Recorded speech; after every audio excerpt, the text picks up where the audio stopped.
Hey, good morning, Smarties. We are live in the studio. Today is Tuesday, March 3rd, and welcome to the Carrie Show. I just want to show you real quick. I have a new sweatshirt. It's going to give off brand vibes. It's going to give off BankSmartCarrie. Ordered it on Etsy. Ready? I love it. I have one that just says Carrie because I think it's so adorable. We're going to get cozy. And I was like, why don't I order a BankSmartCarrie one? It looks like my sign. I'm just loving it. How's everyone doing this morning? Good, I hope. Let me just check the socials. Again, we are close to being able to automatically stream from StreamYard to some of our other channels. I did set it up, I think, on LinkedIn, so this might be coming through LinkedIn Live. I need a couple more weeks before I can do it live on Facebook because you have to have 100 followers, which we made. Yay! Woo woo! On the studio, and then you have to be what's it called? You have to be a profile for 60 days or greater. So we have not hit our 60 days yet. Can you believe it? This is our first month at BankSmart Studio. We did our first live the beginning of February, and it has been a whole month of consistent lives, of fun, of posts, of sharing what's on our mind. And I'm just so happy and grateful. And for me, the most important thing is just showing up. So let's get into our show today. Let me just move my screens around, make sure I can see everything. How's everyone's sales goals? It's a new month. Are we thinking about our spring HELOC specials? Spring investment referrals? We all need deposits. How are the deposits looking? We need deposits. we gonna do a checking account sprint or what? Let's go, team. Hello everyone. My name is CarrieAnne Cormier. I'm the host here at the Carrie Show on BankSmart Studio. I am a financial services executive by trade, currently on pause from corporate life and taking a much needed sabbatical to pursue some passion projects, one of which is here at the studio. And although my background is in executive financial services, I am like a social media and marketing nerd at heart. I got started with that at the ripe age of 5 in marketing. And most days, now that I've found myself in banking, I am a digital banking girl in a passbook savings world. I often feel like I'm out of the norm and not in the right room, despite knowing so many cool digital forward people. It just, when it lands in the real life, it doesn't happen the way people think it would. So I've slayed the old passbook savings one too many times, but it just keeps popping up. So we're just going to do a quick little around the web and then talk about some other things going on. So one thing that's really big this week is the GAC conference. Credit union people have heard of this. So it's the Governmental Affairs Conference hosted by America's Credit Unions. It's down in DC. And this is the anybody who's anybody is at GAC this week. And there are over, according to CU Insights reported, there are over 6,000 credit union advocates down in DC this week, which is so cool. And I'm not going to say that I'm a credit union girly. I think my heart is still in community banking because I do see them as very similar. And I'm not going to get into the credit union versus community bank war right now, but I do think there's a lot of cool things that are coming out of credit unions, and this is definitely one of them. An exceptional conference that really shapes the future of advocacy and government relations as it relates to the credit union industry. And they have networking opportunities, a large exhibit hall with innovative products and services. They coordinate Capitol Hill meetings, sessions with regulators, policymakers, and of course, industry experts, which sounds so cool. And So I'm kind of following the posts on Twitter and LinkedIn just to kind of get a vibe of what they're talking about, because it's probably something community bankers talked about 3 years ago. Just kidding, or not. But I really would like to have a talk about, after, everyone kind of does their post event recaps, kind of just see what some of the themes are. I can imagine ones that are going to be hot topics, but we'll probably recap that a little bit. One of the things that's coming up, we're in International Women's Month, and International Women's Day is this Sunday, March 8th. And as a woman in banking, I was thinking about, and I put this on my Instagram stories on the studio page at BankSmart Studio, and said, do we want to talk about what it's like to be a woman in banking through my lens, right? Everyone has their own experience. Everything is different depending on the organizations you're at, the people you interact with. But I'm thinking about, is it worth sharing the women in banking, the real stories through my lens as a young community banker? I started when I was like 19 or 20, which was over 20 years ago now. Yeah. And I've kind of gone up through the ranks and have stories to tell about it. And it's not all going to be a trauma dump. There's certainly, girls high-fiving girls and all that. But I think that a lot of channels out there make it prettier than it is. And I think if I was talking to a young girl in community banking or credit unions, there are things I'd want to talk about, and what things that I would have avoided if someone had told me. And so we're going to kind of get into themes, right? I'm not just going to dump a bunch of trauma, but string it into themes and how it could help someone who's growing their career or experiencing new things, even if they've been in the industry for a while, like going to your first conference or networking or different things like that, where it may benefit having how to stand up and what it means to stand up to something you feel is so wrong. And I think that'd be fun, but I don't think it's a daytime show topic. So we are going to have a after hours night shift show. And I'm thinking, let me check my calendar. I'm thinking, don't hold me to this, but I'm thinking it's going to be Monday the 9th. So the day after International Women's Day, we will settle down at night, maybe like 7:00, and do a show all about, kind of girly girl banking stuff. I had my Instagram followers vote, and I asked them, like, how far should we go with this, right? Like, do you want all the tea, or, sure, we'll hear it, but like only if it's uplifting, or, nah, Carrie, skip it. This is not the place, not the time. Do not air the laundry. And surprising or not surprising, 80% of you want all the tea. We're going to go with majority rules. I had a boss, and if you know him, you'll laugh at this. He'd say 2 out of 3 wins, except if the CEO is voting. So guys, 2 out of 3 or more, all of you want the tea. 10% said sure, but only if it's uplifting, and then 10% said nah, skip it, not the place. I probably should see who that person was that voted skip it, it's not the place, because I'll probably want to go back in time and say you were right after I do the show. But we're gonna do it. We're gonna do the whole tea, because I think it's important. And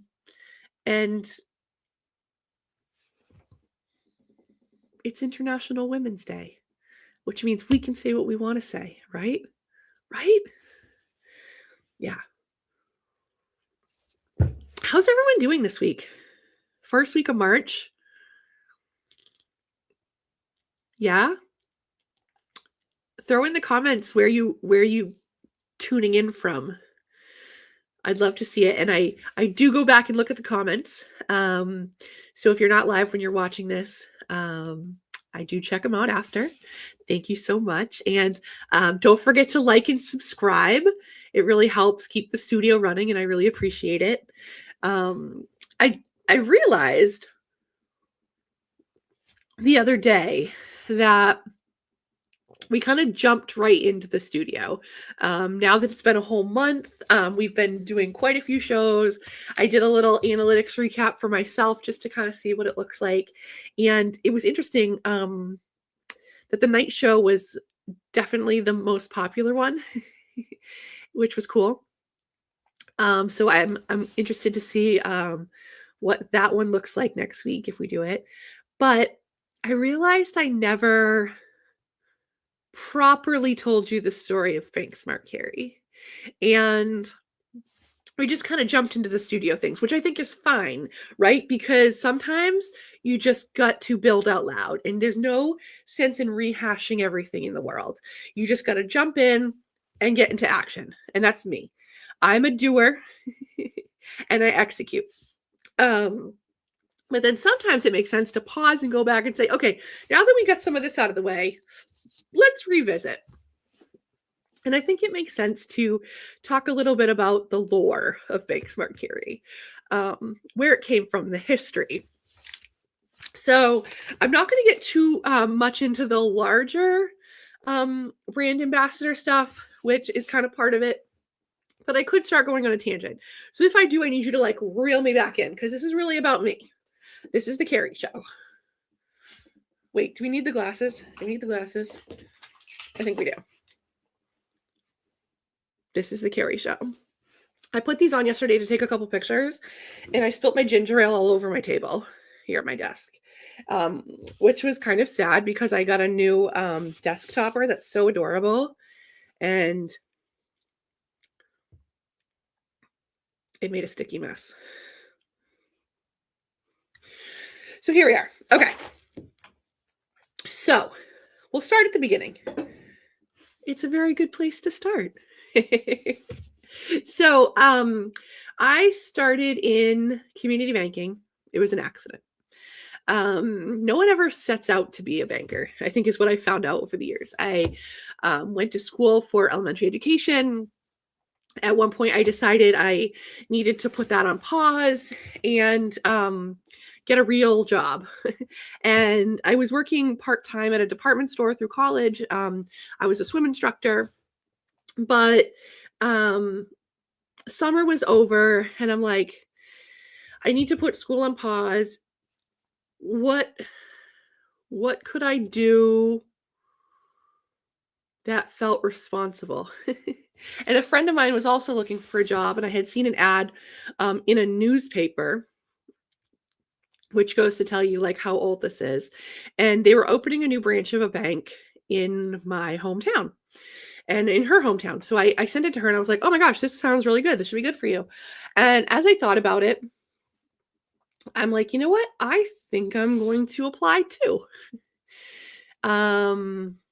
They were paying a whopping $10.50 an hour, which felt like $1 million at the time, because I think at the department store I was probably making $7.25 or something like that. And ended up getting, I'm going to skip through a lot of it, ended up getting the job where I was working as a teller. Did that for a hot minute at a branch, did customer service, was like a shift supervisor kind of thing. And then I progressed into branch administration. And that's where I spent like the bulk of my early career in. I started taking on like a little project management, product development. And it was really like people just kind of like threw projects at me because I was good at computers and organizing information visually, good with data analysis, good with putting together things creatively. And everyone just loved that because it wasn't the world that we lived in. And kind of progressed. I'm not going to go through like my whole like resume, but kind of progressed. So I was like in this branch administration role, and I was starting to figure out like what was next for me. And my heart was in marketing, and I loved the team over in marketing. And they were always like, oh, if we have an opening, we would love to have you. And they were just so great. And so I was like trying to do things in my extra time at work that would help broaden my horizon and like fill those buckets. So I remember watching this webinar from Jay Bear, who, if you guys know, he's a public speaker and author. At the time, he was promoting his book, Utility. And so he did a virtual webinar, and this was in May 2014. And I watched it, and I remember thinking how like captivating it was. And the book Utility is really all about like flipping traditional marketing on its head. Instead of interrupting people with ads, like being useful, right? Help first, sell second. And that totally resonated with me and everything I wanted from social, because people don't buy from ads and such. They buy from people. They trust people. They don't want to talk to a brand. They want to talk to a human. And so this just like felt so good. And it talked about, being relative to your audience, that if they seek it out and trust you because of it, it's really marketing as a service and not salesy. And in the book, and this is an important part, he talked about smarketing, which is smart marketing.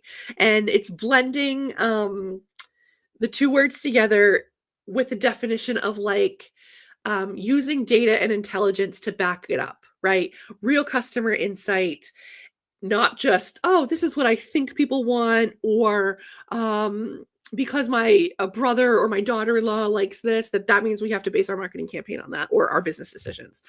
Because so much in financial services are like that, everyone has an opinion on what marketing is. And I've been one of the biggest offenders of that. Someone jokes like, if you're in a boardroom and you have, you have a CEO, a CFO, maybe a head of facilities, a trainer, right?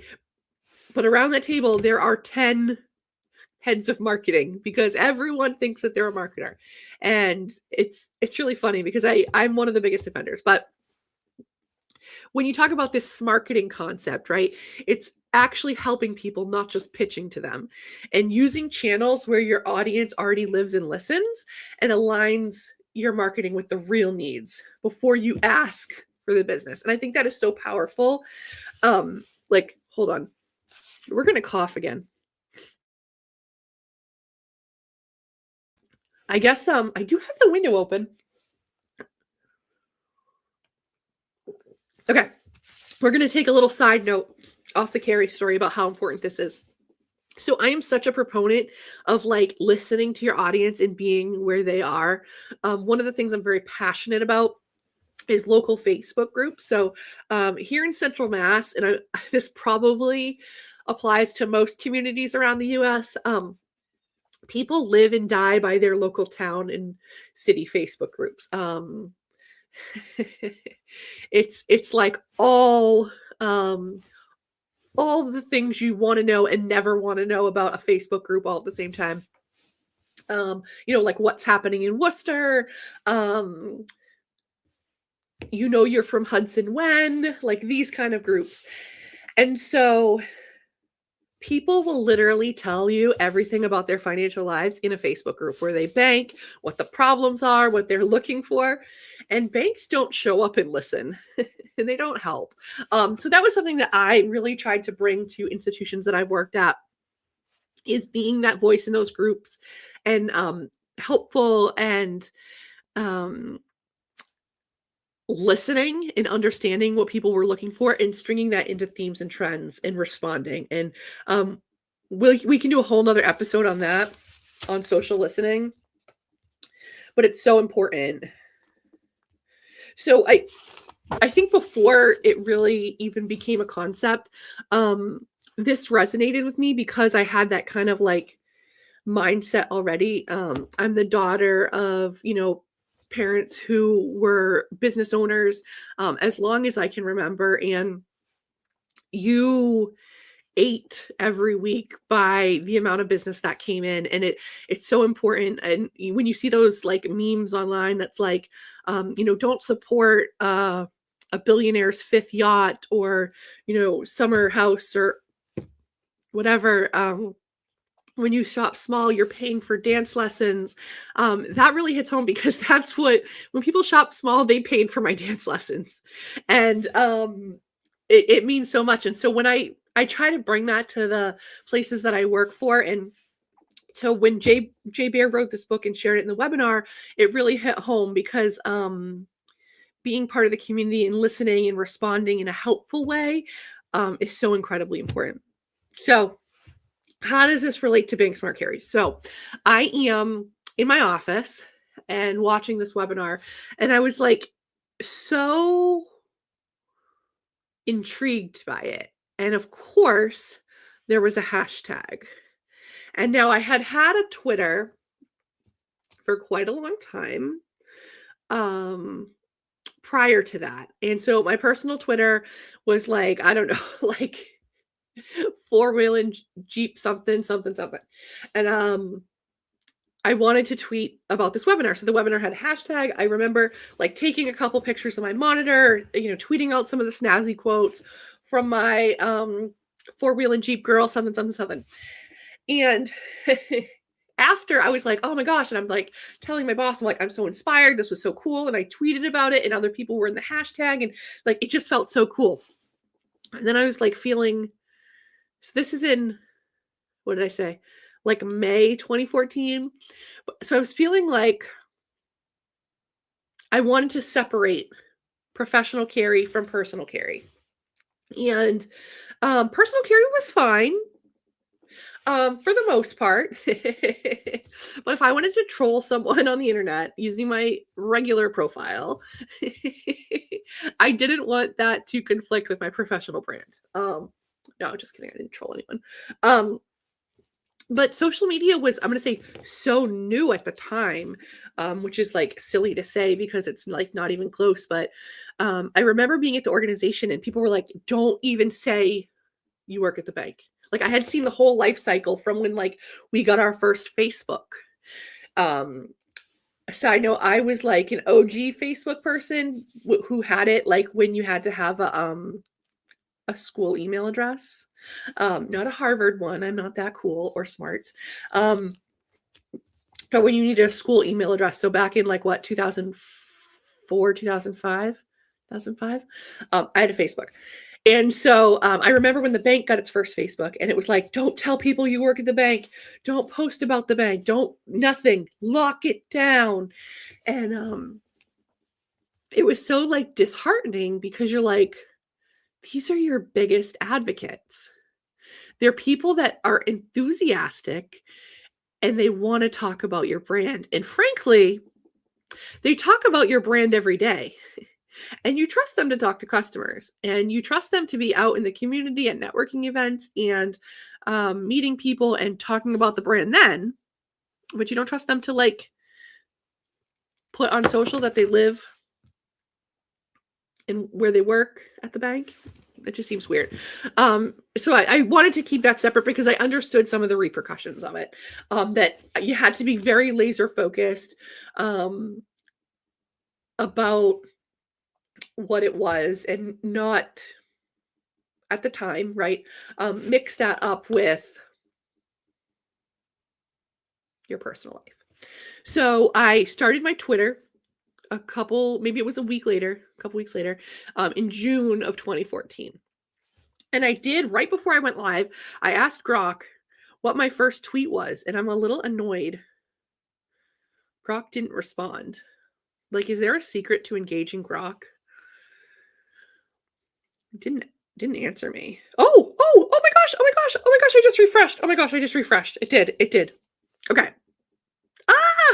My first tweet. This lines up. Okay. So let's go back to the timeline. The J Bear webinar was May 7th, 2014. I opened my Twitter in June of 2014. And my first tweet was June 18th, 2014. And it says, Inspired by today's seminar to go social. Thanks Mass Bankers Association's social media and bank compliance seminar today.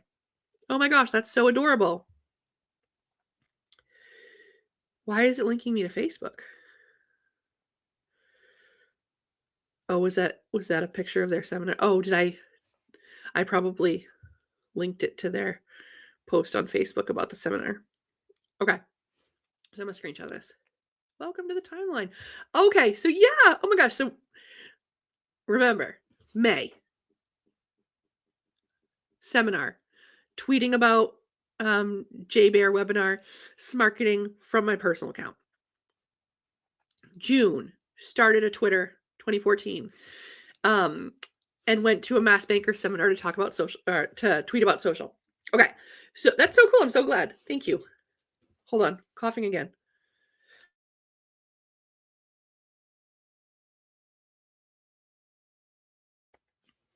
Love that. Okay. So from there, oh wait, let's go back. How did I decide on a username? It was horrible. So confusing. So, I wanted something a little snazzy because as you can tell, I'm a bit snazzy. I didn't want my full name, although I put it like in the headline or whatever, because my name is too long, CarrieAnne Cormier. It wasn't snazzy enough. The Twitter handle at CarrieAnne was taken, obviously, but that one would have been a good choice. My top contender was actually at Blonde Banker. And this is before my bestie out there, Emily Mays, went from her name branded to her at Blonde Banker underscore or whatever it is. I like wanted to be Blonde Banker. And she is way blonder than me, so she deserves that right. But someone had the profile and it was just a Twitter egg. It wasn't like actually anything. But someone had held it. So I was like, well, I'm in banking, and this is like, this is so silly. I think I'm pretty smart. And my name is Carrie. So I think I like did a couple iterations of like that and ended up with BankSmartCarrie. And I've kept pretty much the same, like with a little bit of variation. My first opening line in my like profile is self-proclaimed Smartypants, because I have always thought like I was a little fresh, a little smart, a little bit of a wise gal. And so that's kind of where the smart part came from. And it just felt so authentic and true to me. And so after like, I would say probably a while of sitting in my office trying every sort of handle of username, I ended up with BankSmartCarrie, and I loved it. And so I would tweet from different events, or it started off very subtle, like when I wanted to get in on events and stuff. And then I started adding a little bit of commentary, which was fun. And then I would post pictures too, because I'm like a very visual person and I love the visual aspect. And so I launched my Instagram page because I had to brand out, because I wanted to visually and use a little filter. And I'm realizing that like, so my husband, okay, this is a side note. My husband told me the camera angle on my show is awful, and I don't disagree with him. But like, we're chilling, and I'm sorry if you see all of my chins, and you don't see enough of my sweatshirt. That's just how it is. But I can see like up my nose at times when I like get really animated. So I'm sorry. I'm really sorry, people. I'm so sorry. Okay. Backing it up. So I'm gonna pull up, if I can, my first Instagram post. Ready? We're gonna do a little present. Slides and image file. Here we go. Okay. Desktop. I need a sip of water. I took a screenshot right before this. Yeah, here we go. We're going to put it on the stage. This is my first Instagram post. Now, again, I had a personal Instagram, but I wanted to keep this separate and chronicle the everyday lives of a banker. And this is my office. Again, I did a lot of like project managements, implementations, upgrades within my role. And so I was like a whiteboard person. And I had this whiteboard in my office. Hold on, I'm going to cough.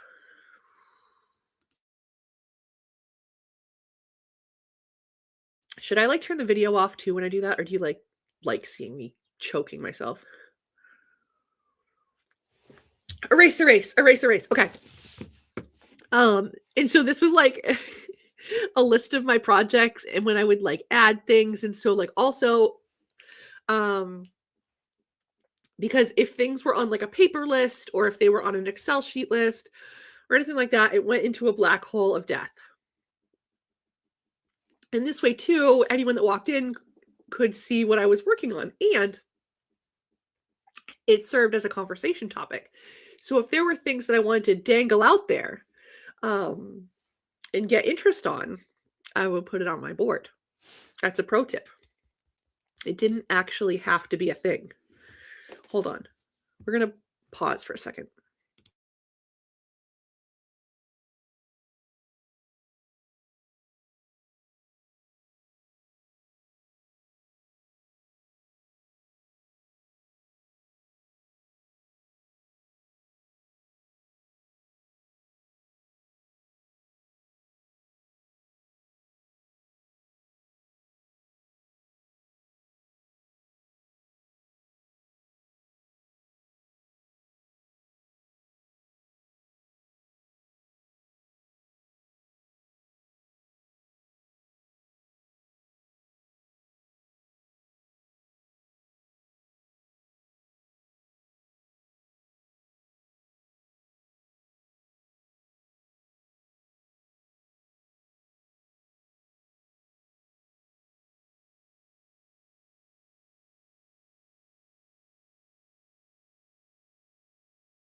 Okay, we're back. Let's turn on the video. Okay, after I coughed twice, I could hear my admin saying, "Get your inhaler." Man. Okay, funny, right? So going back to it, that's a pro tip. If you want to spark conversation, you put things on your whiteboard that might not even be true. It's kind of more aspirational, and you will it into happening. So orange was a brand color. So as you can see, I'm like always on brand. It's really cute for me. So it says Tuesday project. List maker's gonna list. Expo marker. Whiteboard ideas. Brainstorm session. I can't see the last one. Oh wait, here. Let me look it on over here. It's very important. Smartypants. See? So I hashtag Smartypants because that was like my vibe. And I put that on my my profile that I'm a self-proclaimed Smartypants because I don't think anyone else calls me Smartypants. It's just something I've given to myself, as I should. So this was my first Instagram post, and it got 1 like. Who was the 1 like, you ask? Probably myself from my personal page, right? Take that off. So it was so fun. So from there, I started like following some industry peeps, different vendors I was doing business with, and started to like visually take pictures of what I would do at work. And of course, like I knew where the line was or where I thought the line was, you know, obviously not posting confidential information.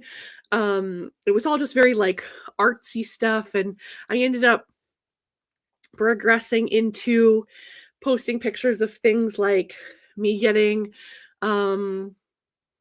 a protein shake at the coffee shop across the street, or a really cool piece of art in downtown, and tagging the businesses and kind of like propping them up and commenting on them, to the point where I have gone into places and they're like, "Oh my god, it's BankSmartCarrie," which is like so cute and like so fun and embarrassing for my family. But this was also like, now that we know, like 10, 12 years ago, right? So I'm a little out of the game, but I do get recognized when I'm out and about, which is kind of funny. But it was a cool way for me to build my personal brand and lift up others in the community and educate myself on what different tech companies were doing, what of our partners were doing. And it actually led to like a lot of opportunities with some of our tech partners, because they knew that I would socialize it and that I would socialize their other news as well. So I was always like shouting out to other places on Twitter or Instagram, like, "Oh my God, I love, your new website launch, or this product you launched with another organization." And it was really cool and got a lot of interest and engagement. Fast forward a little bit. So we're talking 2014, 2015, probably around, I'm going to see if I can get this right, June of 2015, a little bit before that, we had an incredible marketing girl. I'm downplaying it, because at the time we were quite young, so we can call ourselves retail girls and marketing girls. This is International Women's Month, and so she was really brought on to bring marketing to the organization at a next level, specifically in the digital and social space. And I'm not going to talk too much about her because I'm probably going to like embarrass her, but you all know who she is. And if she ever wants to come on, she's more than welcome. I would love to do a collab. But she's like a really important professional now. Okay, guys? She's out of our league. We could only be so lucky. All right? Like, she's a big deal, right? So we have to beg, maybe send a gift box, maybe a PR package, woo her a little bit, right? Anyway, she was collabing with us and like brought a couple people together from different areas of like, I'm going to say like younger up and comers that were looking to like branch out in their areas. And we were just kind of like brainstorming about like, how can we help boost the brand with the organization and create some excitement and do something different. And it ended up that we decided that we were going to start like a brand ambassador team called the Avidia Smarties. And it came up because we're like, well, what do we call it if we all have our own social handles and we like can tweet and show up at different events and like hype it up like your 90s radio street team? Because again, like we were like growing up in the 90s girlies. And we're like, okay, is there like a name? Do we each have a different handle? Because we were kind of all on socials, but we had like our own, again, wanted to separate the personal and professional. So somehow it came up as we were like brainstorming. I'm like, well, I'm not changing my name. Like, this is like what I want. And as we were talking about it, like one of the girls was like, yeah, live smart, bank smart. And she's like, we could all be Smarties. And I'm like, what? Cute. So they changed their handles or like created new handles. Bank Smart and then whatever their name was.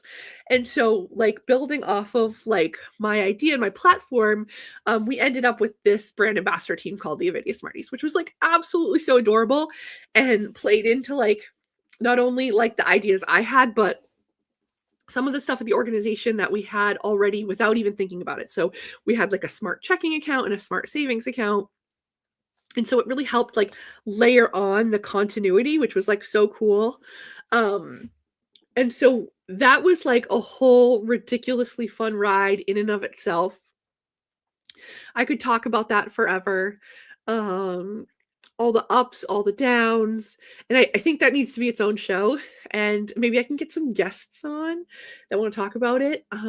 But like we had such an incredible ride, and it got, our story got picked up from publications from like all over the US and internationally. I think one of our biggest ones, actually, do I have some here? I might have let's just do it. Let's just do it. Let's just do a little, as we're talking about the lore, I'm going to go in my desk drawer, and it's probably deep and buried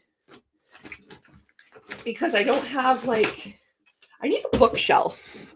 If anyone wants to sponsor a bookshelf for back here, I'm willing to do ads.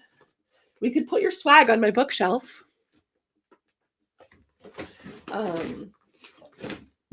You can DM me. I don't have my press packet yet, but it's coming.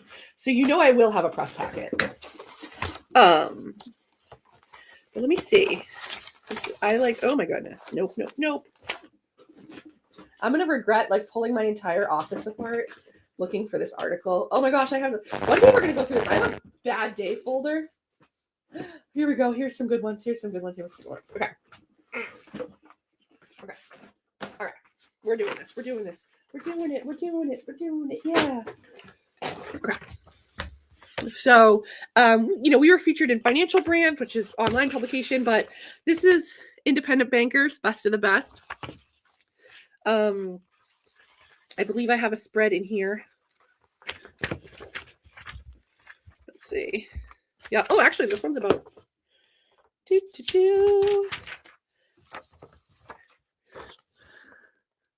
This isn't quite just about the brand ambassador program, but it's about our cardless cash launch and how we engaged employee advocates and brand ambassadors.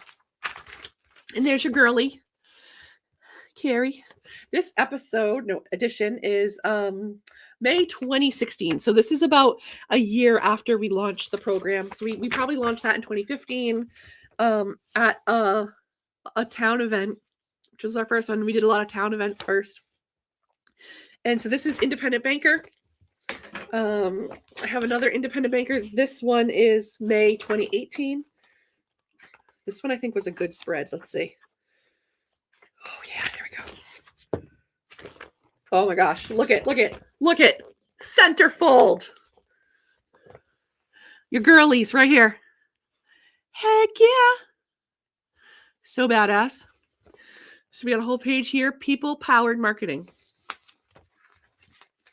And then this is a big spread on the whole team at the time. How cute. Don't you love this? Yeah, it was so fun. So it was just such a wild ride. And it was really about humanizing the brand and understanding that marketing is everyone's job, and you are a brand advocate for your organization no matter where you are, whether it's the line in the grocery store, whether it's inside your branch, whether it's at a community event, a farmer's market. You're always the face of your brand, and how to turn that on and engage people and actually turn that into business leads. I sourced business for us unintentionally because I would support local businesses and share about them and tag them on social. And when it came time for them to look for a new bank, where they turned. And then they referred their friends. And it was just such an amazing community. And we had so much fun with it. I would say to end cap that, I'm not going to get into the whole Smarty lore. That's for another day. But it shows the life cycle of BankSmartCarrie. So through this ride, I end up as, senior vice president of retail and strategy. I'm overseeing a team of over 90 people. I have, a 10 branch network, building out more, and just being able to share that. I took customers and vendors and even employees along for the ride through my social channels. So you could kind of see, as I was building plans for a new branch, you could see snapshots of the branch on my Instagram. Um, you could see behind the scenes things at conferences I went to, products I was building. When we were in team meetings, I would take little snapshots and just very like creatively and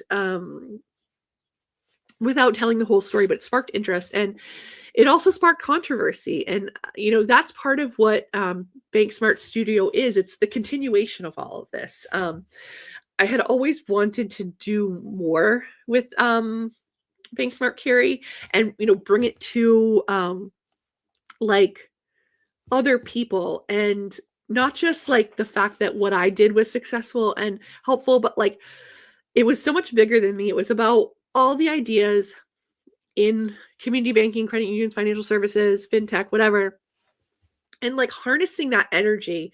Because although I love a lot of the thought leaders out there and, people that are much smarter than I am, it's a different level of energy. And the shows that they have, the publications that they write, there's something magical about my energy. I'm not gonna lie. And so, and the energy that I surround myself with and create. And I think that's what this next chapter looks like with the studio. So I started just telling my story out loud and my ideas. And, working in financial services, there's this weird tip where they want you to be a thought leader. It's important. But they don't want you to let yourself out of the bag, because what if someone else thinks you're cool and wants to steal you? Or what if you go too far and someone else copies your secrets? Like, I throw my whole playbook out there because you can try to copy, but it comes down to executing and the magic. And that's all within me or within yourself. And so I would never, as a marketer or as an executive, I never worry about sharing my ideas. And I hope that others aren't as well, because it just builds energy within the industry. We're all selling the same white milk checking accounts. There's no secret sauce. It's really about how you land it in people's lives and how you connect. I always hate like CD promos and rate promos, because it's a very transactional relationship. You're building a relationship based on a number. So if you throw out 2.70, someone's going to throw out 3.12, and then that person moves and they don't love you. Then someone's going to throw out, 4%, then it's 5%.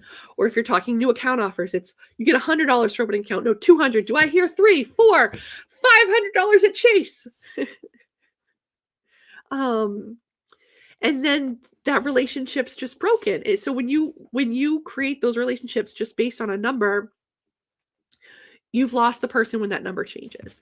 But when you create a relationship in banking based on so much more, it ends up becoming emotionally attached.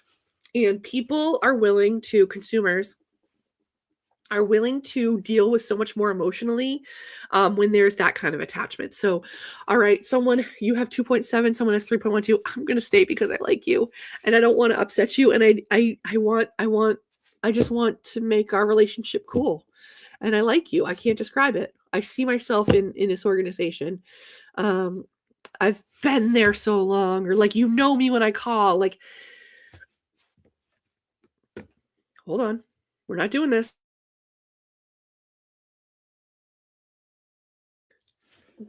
So that's like kind of where all this came from, and trying to create that kind of feeling. And I always wanted to bottle it up and reshare it with others to be able to help people do that and execute that at their organizations. And it doesn't necessarily have to be in banking. But for me, in this next phase here, that's what the studio looks like. It's about unapologetically, authentically sharing our ideas out loud. And when I say that BankSmart Studio is a learning and conversation hub, that means it's not a bunch of boring webinars, right? It's not people talking to you that with concepts and ideas that sound really cool, but don't land in a real life and don't connect to the core when you need them to. This is about showing up and being real and talking about ideas, and not just me. Soon enough, we'll have other people collaborating. And I love that people join in on the comments. You know, they don't necessarily watch live all the time, but they watch on the replay. Shout out to the replay crew, by the way. Thank you for tuning in, you know, after you tuck your kids into bed, while you're on the treadmill at the gym, while you're riding your ride home, or when you can't sleep in the middle of the night and you just like want to turn on some BankSmartCarrie. Thank you. I love the replay crew. But it's something that we're building out loud together and having conversations about. It's a place for all of us that feel like we don't belong somewhere. And while you're always with your peers at your organization or at trade shows, there always feels like sometimes things are missing. And where does the conversation live after you leave those spots? And this is where it is. And this is just the first phase. We're doing our semi-weekly lives and, you know, talking about these things, but we have some fun stuff planned where the studio is going to start expanding a little bit. So very excited about that. But I wanted you to know that this isn't like, okay, now we're going to present on AI in banking. Okay, now we're going to talk about cross-sell. Here, I have a vendor that's going to tell you about cross-sell, and it's really veiled as a sales pitch. They're really here to just sell you and tell you why their product is better than someone else's product. Buy from us. No, that's not what this is. This is like next level banking, learning, conversations. It's a place where we can be ourselves and talk about the things that we need to talk about and lift up our community as a whole. And I'm so excited about that. I'm so excited about that. And wherever my professional career takes me, this studio is here. It's here for all of you. And we're going to keep that rolling. So I'm really excited. Does that kind of like wrap up the BankSmartCarrie lore? I guess I never like put a pin on like what happened like with, I can like kind of like bookend the Smarty stuff, but that should be its own thing. But eventually we had a new CMO. She had a different vibe. Although it was a company-wide initiative, I would say the brand ambassador stuff really lived in marketing. It was not her jam, which I absolutely hated and was pissed off about at the time. But understand that everyone kind of has their own techniques and approaches, and I've grown and I can appreciate that now. We will get into that lore maybe on the Women's Day show. But it kind of got disassembled. And so I kept my Twitter name because it was my professional Twitter name, and I had no interest in ever getting rid of it or giving it up to the organization. I never signed anything.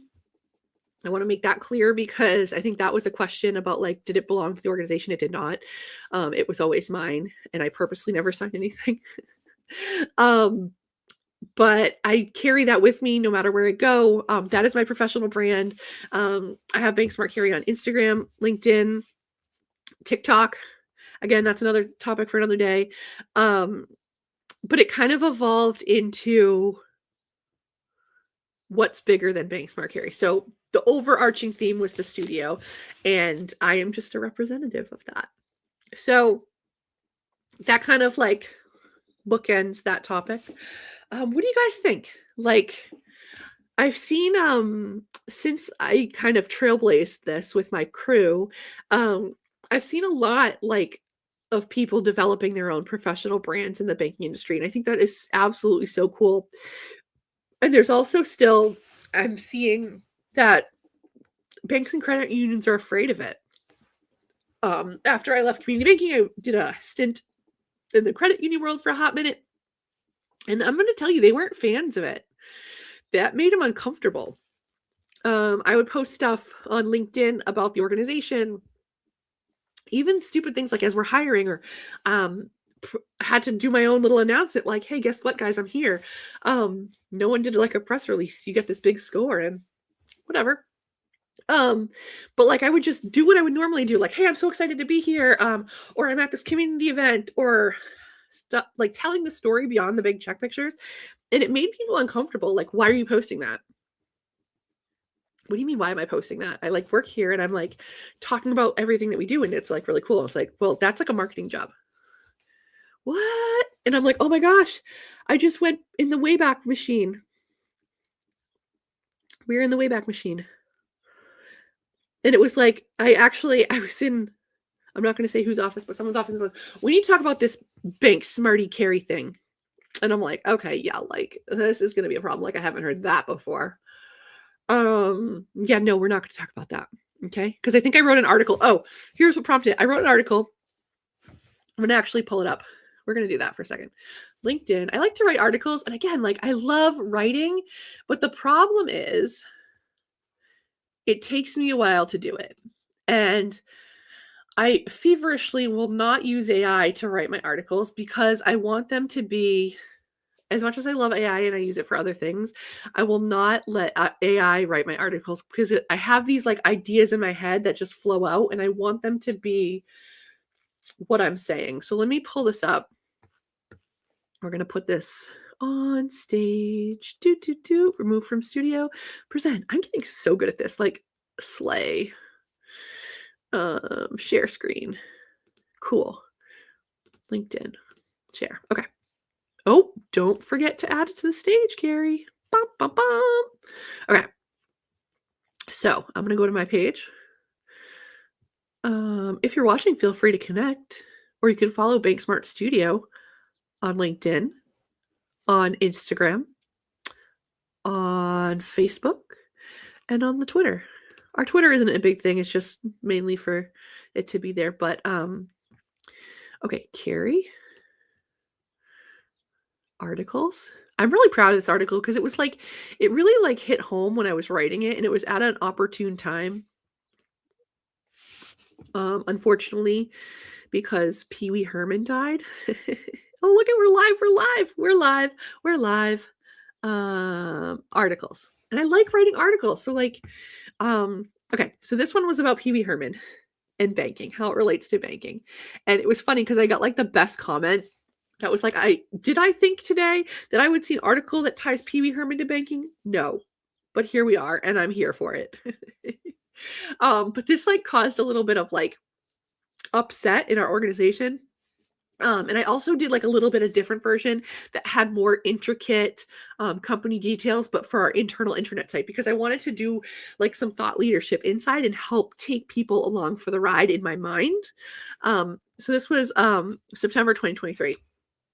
So dare to be different, 4 ways that Pee Wee's Playhouse can shape your bank's digital roadmap.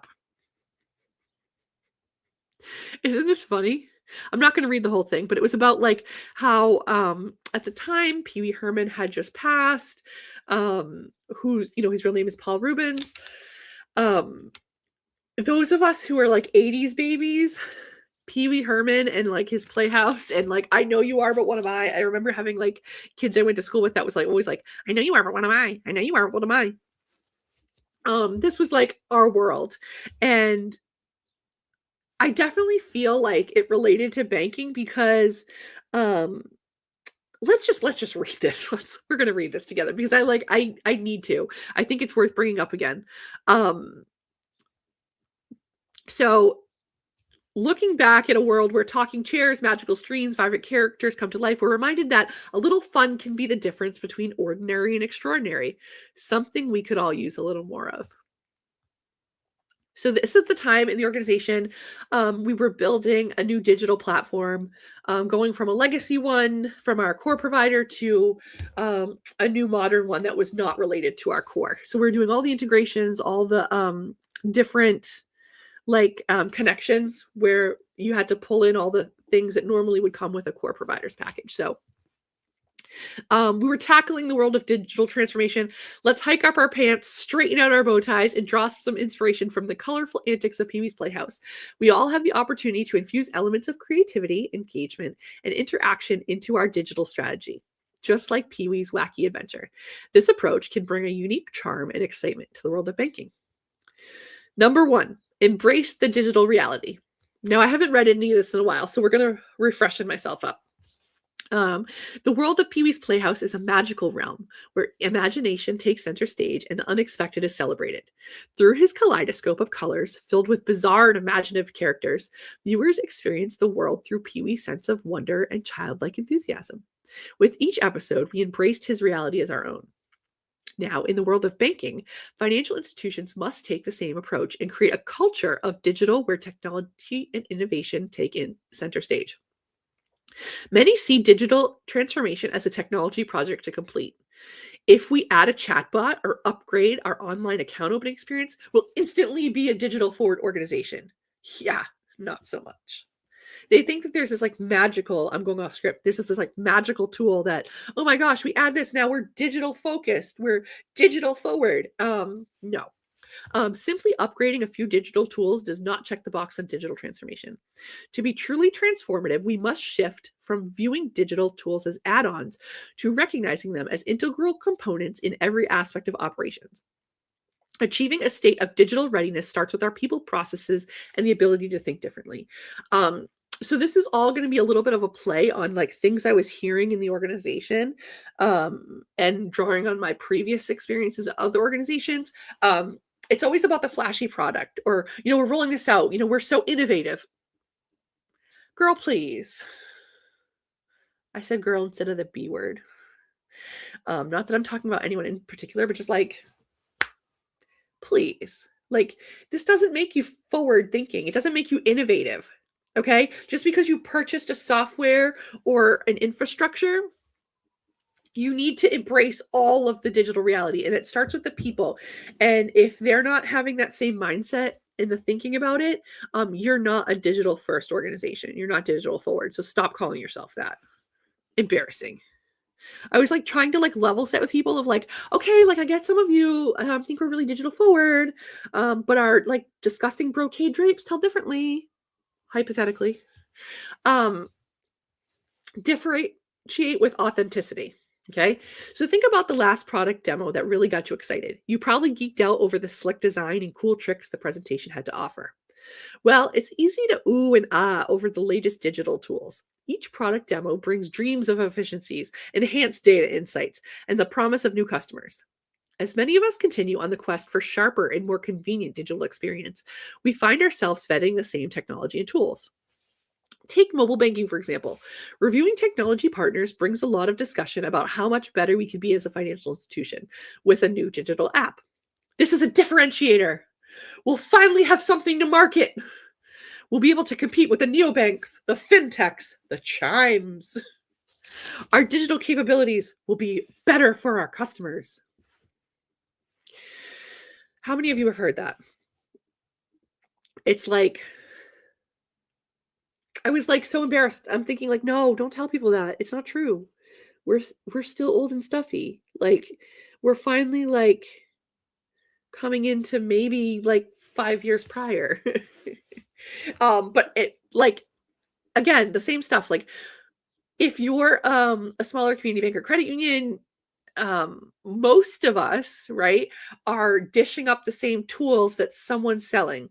So it's great that a lot of us are breaking away from what's bundled with the core and exploring some of the other ones out there, the alchemies, the lumens, the candescents, that kind of stuff. But at the same time, like, they're selling us the same package to the credit union or the bank down the street. So the only thing that really makes it different is like colors and graphics. So everything else is the same. So like, yeah, you can put a different banner graphic on it, but like the same, everything else looks the same. And that's okay. Because that's where we are. We're not building our own. And you just got to know who you are, but don't like go and oversell it. So like talking about differentiating with authenticity. Take a minute and imagine what a post-conversion world looks like. Picture your customers with the new fill in your blank institution mobile app. They notice the slick new design and added features over the previous version. Maybe they can set travel notifications, easily view rewards, and make credit card payments. But what would you say is different? What will make them say, wow, I've never seen this before? Some of the stuff we talked about in previous episodes about the micro lending and the ability to access through mobile. Okay, that's a differentiator right now. People don't have that. But when you're talking about cookie cutting the same app that the institution down the street has, that's not a differentiator. It's cool and it's bringing us a little bit more modern, but we need to be authentic about what's making us different. So I wrote, true differentiation lies in being authentically different. Like, you can't say that you're different in a way that you're still the same as everyone else. Like, that's horse crap. So I'm going to be real with you. Probably nothing, at least not right away. Think about it. Each mobile provider has hundreds of clients on their digital banking platform, many right in your own backyard. This is what we just talked about. What will make your financial institution's experience different for your customers? Digital banking isn't a differentiator. If it merely mirrors what others are doing. True differentiation lies in being authentically different. I hope that's my own quote. I wonder if I don't think I took that from Pee Wee. I think I made that up myself. I'm really smart, huh? I'm pretty good. Let's take a breather. And just let that one sink in. I'm going to say it again. True differentiation lies in being authentically different. That's pretty powerful. Pee Wee Herman stood out because he dared to be himself, embracing his unique quirks and personality. As we all look to upgrade our digital tools, financial institutions must follow suit, daring to be different by offering unique features or services that are distinctive to who we are as organization and brand. This starts with each of us and the willingness to expand our point of view and get a little wacky. I love that. I have a comment to say, but I think it actually comes down later on. Let me look. Yeah, it does. Okay, good. I'm not going to get ahead of myself. 3, be a possibility thinker. How many times have you been in a meeting where you pitch a new idea only to be met with the reasons why it won't work? Okay. Regulations, compliance, audit, security. The list goes on. I hate that. Why do people start with all the reasons why it can't work?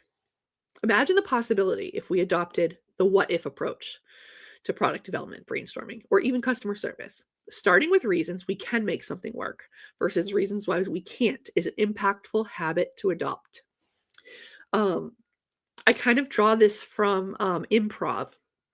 So if you've ever taken an improv class or you know anything about improv, you never say no during improv. It's always yes and, right? So if someone's like, oh my gosh, your oven's on fire.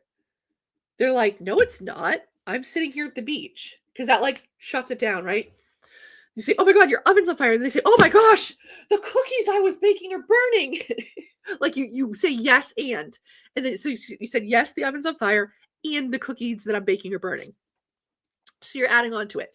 So I feel like when you talk about possibility thinking in creating this digital transformation, you don't always say no.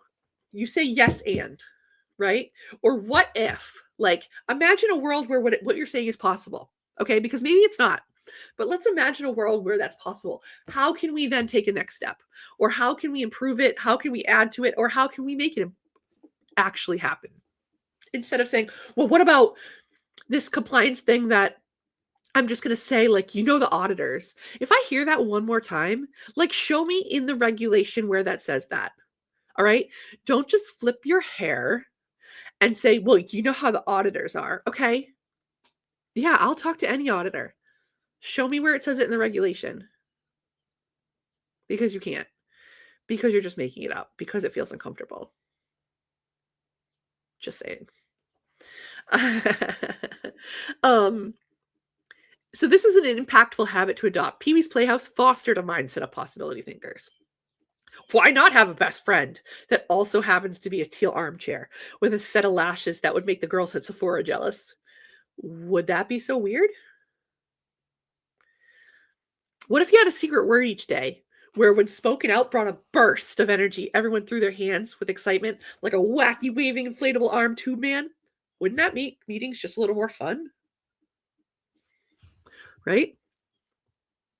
No, we're a financial institution. We can't be fun, compliance, system limitations, bylaws, womp womp. Gosh, if I hear that another time, it's like, why can't banking be fun? Why does everything have to be so serious? But the possibilities are endless. Next time you're in a meeting, having a brainstorm sesh, or even solving a problem for a customer, before you jump into the why not, take a deep breath and start with the what if. You might just surprise yourself and others. Number 4, get comfortable with the unconventional. So Pee Wee's Playhouse debuted in 1986 at a time where cartoons dominated the Saturday morning lineup, and Sesame Street was the undisputed leader in children's programming. The show navigated many of the same basic values like loyalty, honesty, and sharing as their network peers, but with its own sense of individuality and pizzazz. Pee Wee dared to create his own non-conventional reality, which entertained both children and adults alike. The carnival-esque theme song, mixed vintage decor and talking plastic toys, distinguished itself simply by his willingness to be different. Here's a quote from him. "I'm just trying to illustrate that it's okay to be different. Not that it's good, not that it's bad, but that it's all right. I'm trying to tell kids to have a good time and to encourage them to be creative and to question things." I think that's so cool. Pee Wee's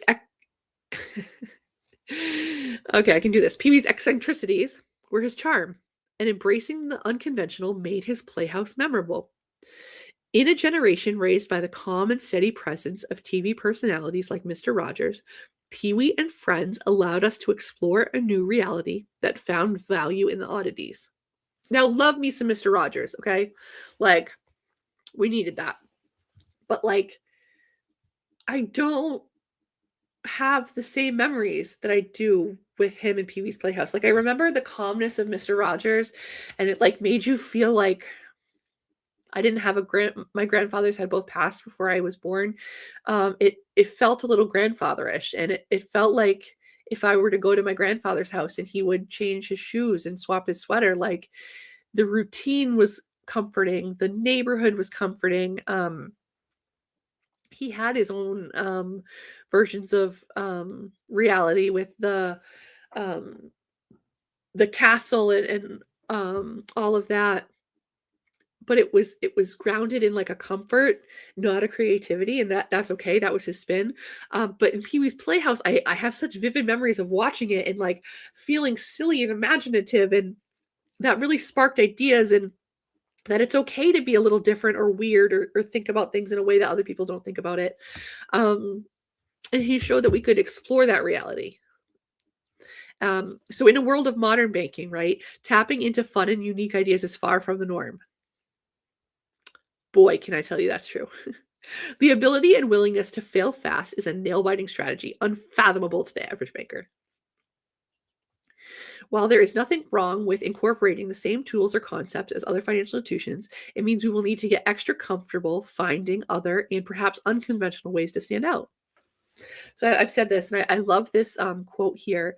The ability, that's actually my quote, right? Funny. The ability and willingness to fail fast is a nail-biting strategy unfathomable to the average banker. I've had people tell me that I'm too fast. And I say, my response was like, yeah, I'll fail twice before you even get your ass up out of your seat and get something done. Like, I'd rather like try things, be different, be a little unconventional, and move concepts and ideas and projects forward than to not even try. And yeah, it'll come with some failures, but I can do that before you even get up out of your seat.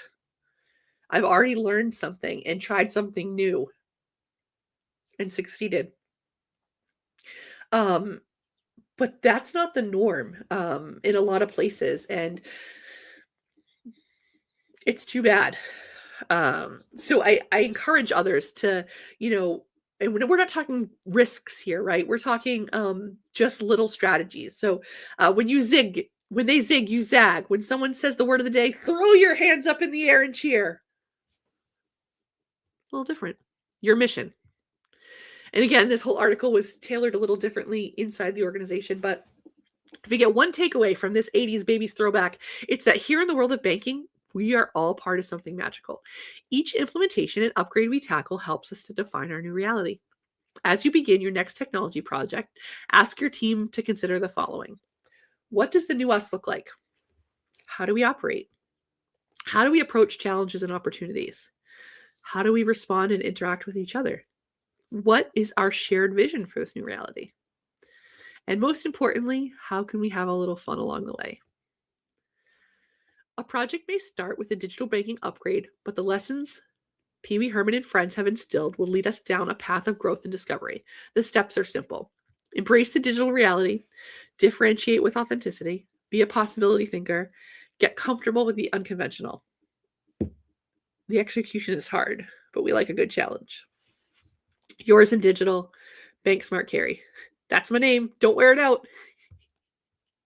I like reading this brings me so much joy because it was so like hitting home for everything that I was experiencing and had experienced. And I hope that others have read it, and I got some good likes and comments and reshares. But it made people in my organization feel uncomfortable. And now this is completely like cleansed of any like personal company information. But the one I posted internally had company details in it, obviously for the team members because you wanted to land it in their life. But it was like, why are you posting this? Why are you talking about it? Like, why are you sharing ideas? It just made people so uncomfortable. It was like, why is Carrie posting? But why is other teams reading it? Why not just her team? What does that mean? Why did you post it online? What like thought leadership like didn't resonate. And it's so weird because now when did I write this? 2023? And this is just like me once or twice. 2023. Like it's so crazy because I think like we should be so much further than that in financial services, and we're not. We're still talking about the same problems that we were talking about back in 2014. 10 years later. Social's not widely accepted. People don't understand why you're a thought leader or a brand ambassador. Why you want to lift others up, share your knowledge, educate, build a community. So strange. So that's why I'm glad we're here and we're talking about these things. And I want to know what ideas you want to talk about, what ideas you want to bring to life, because it's so important that we share and build this stuff out loud, because it's how we're going to move forward as an industry, as a community, and it's so important to what the next chapter of community bankings and credit unions looks like. So thank you for letting me read my blog. I didn't think we were going to go there today. But it felt good because I love when I write stuff like that and it makes me feel so creative, and I share my ideas out there. I'd love to write more. I'm just not in a season where that works for me. So I hope that being able to share some of this on the studio's TV here on the Carrie Show helps bring some of that to life in a much more fun manner. Yeah. Oh, good. I'm so glad you like the lore. There's more. We'll do more lore one day. That was just a baseline. I'm going to wrap this show up with two small things that I think are cool because you guys know I love around the web news, and as I was scrolling my socials this week, I saw really two cool things that other financial institutions are doing, and I just want to share and shout out to them.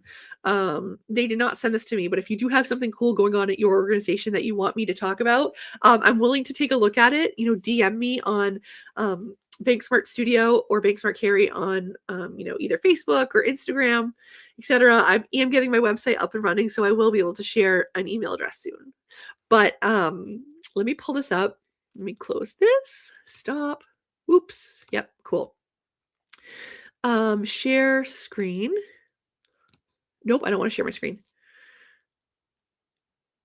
I want to share an image file. Look at me. Okay. So the first one I came across, I'm going to add this to stage. Boop. Okay. This one is so adorable. So it came up as like a recommendation on a place to follow. And I'm going to like pull it up here so I can see it a little better because it's showing up small on my screen. Okay. And I actually didn't know where this is from, but I searched it, KV Federal Credit Union, and they're in like Waterville, Maine, which totally tracks because I was up in Maine last week. And so it must have been like saying, hey, you like financial services? You're in Maine right now. Why don't you check out KV Federal Credit Union? Well, look at this. They have bunny bucks. How adorable. Hop to it. Bunny bucks are back. These are real $2 bills decorated with a festive Easter bunny sticker, making them the perfect Easter gift. Each bunny buck comes with a cheerful Easter card and envelope, making it easy to spread holiday joy while supporting a great cause. All proceeds benefit our Ending Hunger campaign, helping to make a difference in our community. Stop by and grab yours today. So they're selling bunny bucks, a $2 bill with a card and an envelope for $4, with the proceeds going to their Ending Hunger campaign. That is amazing. So they're available February 23rd to April 3rd. So if you're in the Maine area, grab your bunny buck. But I just love that idea. So it made me think of like, this is something creative that this credit union is doing, like outside of the norm. And I think that is so neat. It made me think of, so my kids, one of my daughters, well, no, not one of my daughters. I only have one daughter. One of my kids, my daughter, she lost her tooth last summer, her first tooth. And I didn't know what to get. Like, what does the tooth fairy do nowadays? So I sourced in the mom chats, what do people do? And everyone had all these different ideas. It was like, I give out gold dollar coins, or someone said I take dollar bills and I spray glitter spray on them. And I'm like, oh my gosh, that's so adorable. And so I went out and I like ordered her this, I didn't go out actually. I stayed on TikTok, because if you've been on TikTok, you'll see the tooth holder that you hang on the door, which is like super cool. And so I got some money or whatever, and I just folded it up and put it in her tooth holder. I did not get super creative. I think I did like $5. But I should have put a warning. I should have put a warning before the tooth fairy talk. Erase. Anyway, not safe for kids.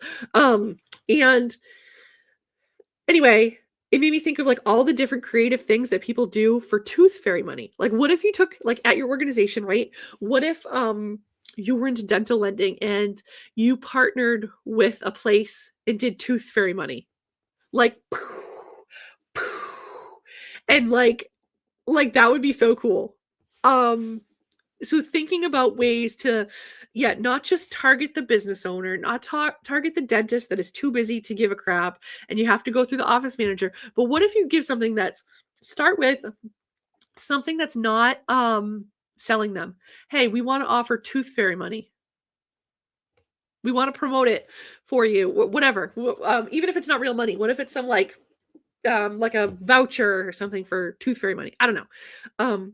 You be the creative ones. But this sparked so many ideas and I loved it. The bunny bucks, that is adorable. It goes to a good cause. Like, KV Federal Credit Union, great job. This was adorable. This is something I would put on my Around the Web recap.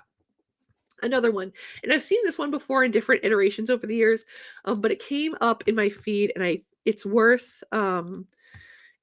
talking about. Because again, people don't all do it well. And if you do it and you do it well, I think it's worth sharing. So we're going to put this on stage. Chrome Federal Credit Union. Now I've heard of them and I follow them on the socials, but I don't actually know where they are from. So let's see. Chrome Federal Credit Union. Where are you guys from? This probably came out because I do follow them. So that's probably why I saw it. I think I started following them because I just like their branding. Their colors are cute. They have like a fresh vibe. And they had like their branding was good. They started as Washington Steel Federal Credit Union. Okay. Washington, so they're Washington State.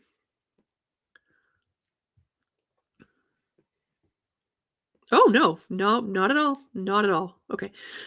Pennsylvania. 1, 2, 3, 4, 5 locations in Pennsylvania. All right, cool. So Chrome Federal Credit Union, Pennsylvania, they posted this. And again, I'm going to look over here to pull up it a little bigger. Okay.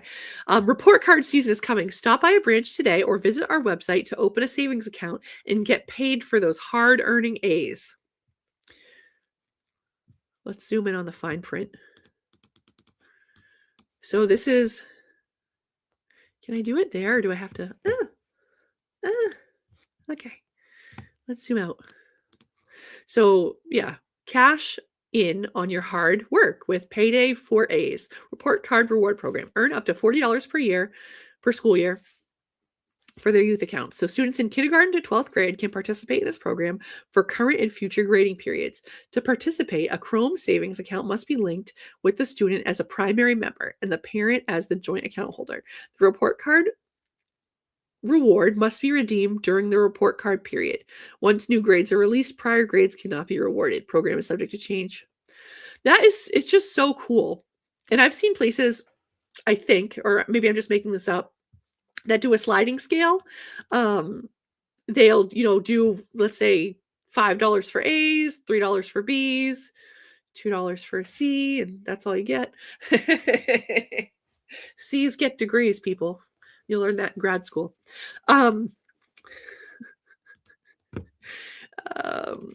So I just thought this was really cool. And it's a great way to engage when you're talking about Gen Alpha and trying to get new members. It's better than, I want your savings account. Open up your savings account here. We have a cute mascot.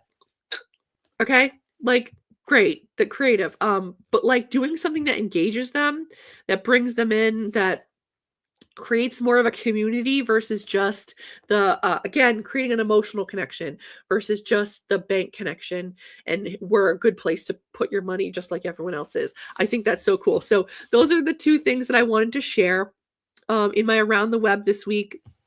Wasn't a big news cycle week, but I thought those were really cool, and shout out to those two credit unions for doing such a great job.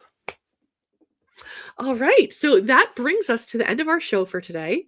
Wow, we did a good long, probably because I decided I wanted to read from my LinkedIn.